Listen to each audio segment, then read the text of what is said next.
IKN di Kalimantan Timur bukan sekadar proyek pemindahan gedung pemerintahan, melainkan bagian dari strategi besar transformasi Indonesia.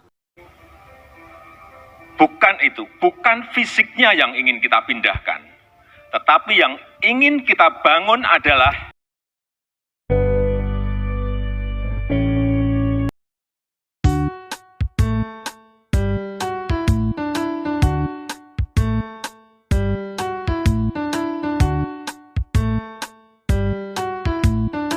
IKN di Kalimantan Timur bukan sekadar proyek pemindahan gedung pemerintahan, melainkan bagian dari strategi besar transformasi Indonesia. Pemerintahan menyampaikan bahwa keputusan ini didasarkan pada pertimbangan hukum, lingkungan, ekonomi, hingga geopolitik. Berikut kami sajikan 5 pijakan atau 5 alasan yang mendasar.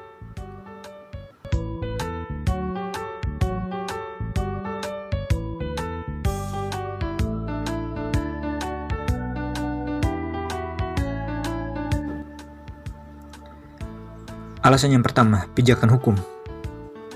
Pembangunan IKN memiliki dasar hukum yang jelas melalui Undang-Undang Nomor 3 Tahun 2022 tentang Ibu Kota Negara yang telah disahkan DPR. Secara konstitusional, Undang-Undang Dasar 1945 memberi kewenangan kepada negara untuk menetapkan dan memindahkan ibu kota. Secara empiris, proses perencanaan telah melalui kajian akademik, lintas kementerian, studi kelayakan lokasi, hingga pembahasan legislatif.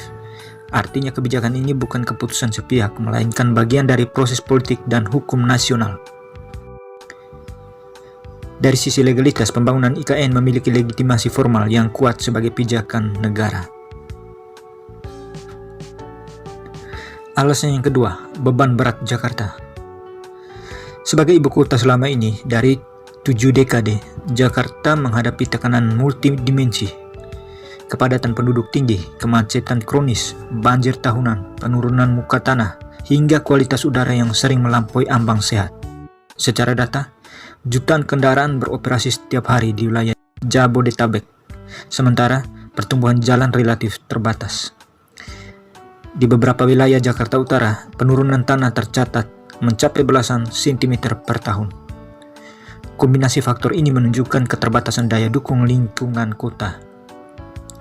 Beban ekologis dan urban Jakarta menjadi salah satu alasan rasional perlunya pusat pemerintahan baru yang lebih terencana.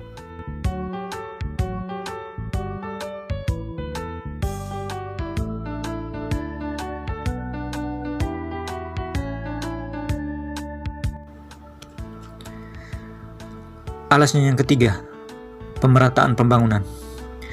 Selama ini, lebih dari separuh aktivitas ekonomi nasional terpusat di Pulau Jawa. Ketimpangan pembangunan antara wilayah barat dan timur Indonesia masih menjadi tantangan besar. Pemindahan ibu kota ke Kalimantan diharapkan menciptakan pusat pertumbuhan baru di luar Jawa. Secara teori ekonomi regional, kehadiran pusat pemerintahan dapat memicu efek pengganda terhadap sektor jasa, konstruksi, UMKM, dan investasi swasta. IKN diharapkan menjadi instrumen percepatan pemerintahan dan pengurangan kesenjangan antar wilayah.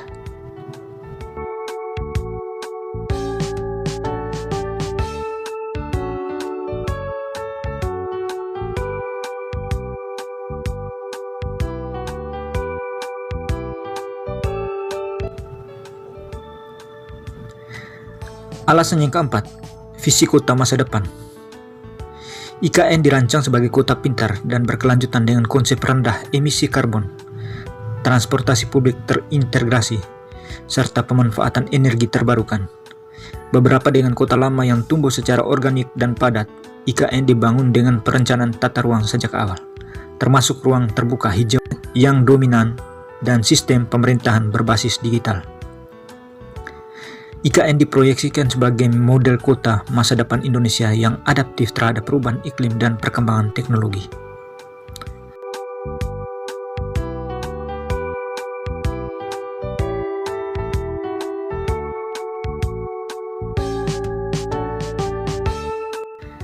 Alasan yang kelima, ketahanan nasional dan geopolitik.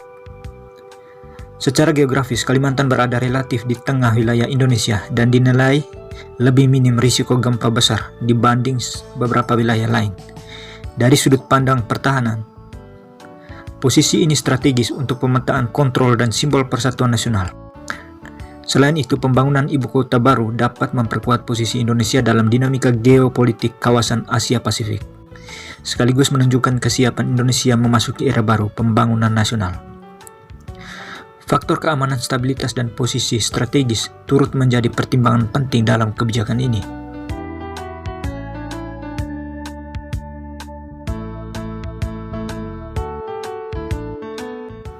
Pembangunan ibu kota Nusantara adalah kebijakan besar dengan dampak jangka panjang bagi bangsa.